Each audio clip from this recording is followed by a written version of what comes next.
Heureuse de vous retrouver pour le tour de l'actualité sociopolitique africaine. Le président nigérian Ahmed Bola Tinubu, en vacances en Europe, a été reçu le mercredi 10 septembre à l'Élysée par son homologue français Emmanuel Macron. Selon la présidence nigériane, les deux chefs d'État ont eu par la suite un déjeuner de travail. La réaction du président Tinubu.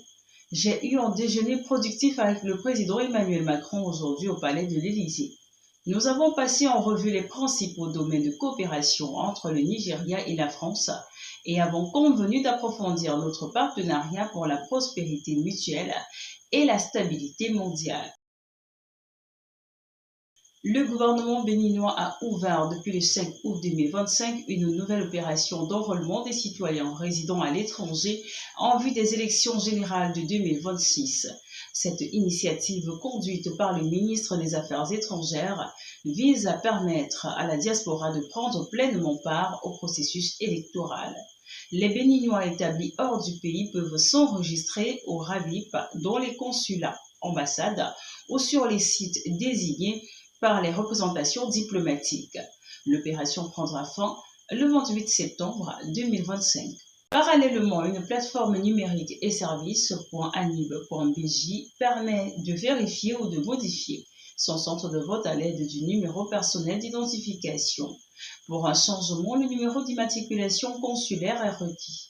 Les personnes non encore immatriculées peuvent l'obtenir en ligne via service.public.bj en utilisant le mot-clé diaspora. À travers cette mesure, l'État béninois entend renforcer l'inclusion électorale et garantir à la diaspora l'exercice effectif de son droit de vote, au même titre que les citoyens vivant sur le territoire national.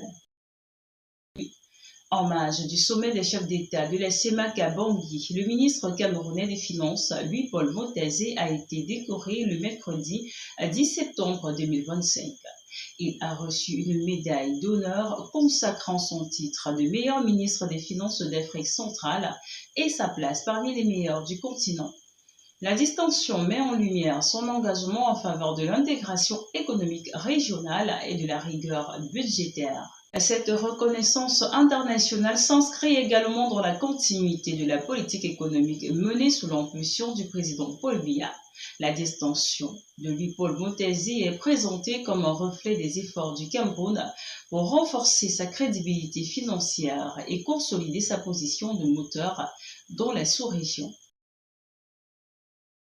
Alors que s'achève le sommet africain pour le climat tenu sur 3 jours dans la capitale éthiopienne, l'adaptation au changement climatique s'impose comme un enjeu central. Malgré la reconnaissance croissante de son importance, sa mise en œuvre reste lente et inégale sur le continent. Le 19 septembre, les discussions ont été consacrées à cet enjeu clé. Comment renforcer la résilience des sociétés africaines face aux impacts climatiques déjà bien visibles? Pour Kulthum Motsoumi, conseillère spéciale auprès de l'Initiative pour l'adaptation en Afrique, les résultats concrets tardent à se matérialiser. Nous avons mis trop de temps à passer de la parole aux actes. Les changements profonds que nous appelons de nos vœux ne sont pas encore au rendez-vous, reconnaît-elle. 10 ans après l'introduction d'un objectif mondial sur l'adaptation impulsé par l'accord de Paris, le processus d'évaluation reste titanesque. Plus de 9500 indicateurs sont actuellement en cours de traitement avec l'ambition de ramener ce chiffre à une centaine d'ici la COP30 prévue au Brésil en novembre prochain. Pour Lina Yassine, coordinatrice de l'adaptation au sein du groupe des pays les moins avancés, les nations en développement, apporte l'essentiel du poids de cette transformation. Elle appelle les pays industrialisés à assumer pleinement leur engagement. Ce combat est global, il ne peut pas reposer uniquement sur les épaules des États africains. Le Nord doit s'investir davantage car les populations du Sud paient déjà le prix fort, alerte-t-elle. Malgré les retards et les défis, la détermination reste intacte. Chaque vie qu'on peut protéger mérite qu'on agisse aujourd'hui, affirme-t-elle avec conviction, soulignant l'urgence vitale de l'adaptation pour les territoires africains les plus vulnérables.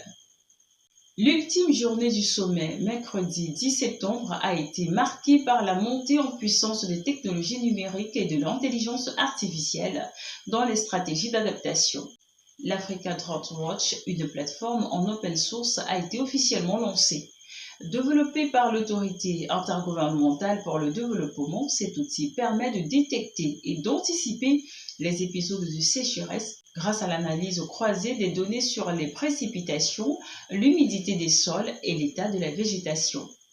À l'issue de ce sommet, la question du financement reste au cœur des priorités. Les discussions sont désormais claires. Sans soutien financier massif ni partage équitable des responsabilités, l'Afrique continuera de subir les impacts d'un dérèglement climatique.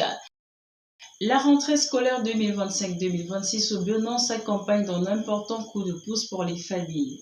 Le gouvernement a officiellement lancé le mardi 9 septembre une vaste opération de distribution gratuite de kits scolaires au profit de 190 800 élèves sur l'ensemble du territoire national. La cérémonie de lancement s'est déroulée à l'école primaire publique de Kepassa Kamé, dans la commune de Lalo, département du Koufo, en présence du ministre des Enseignements maternels et primaires, M.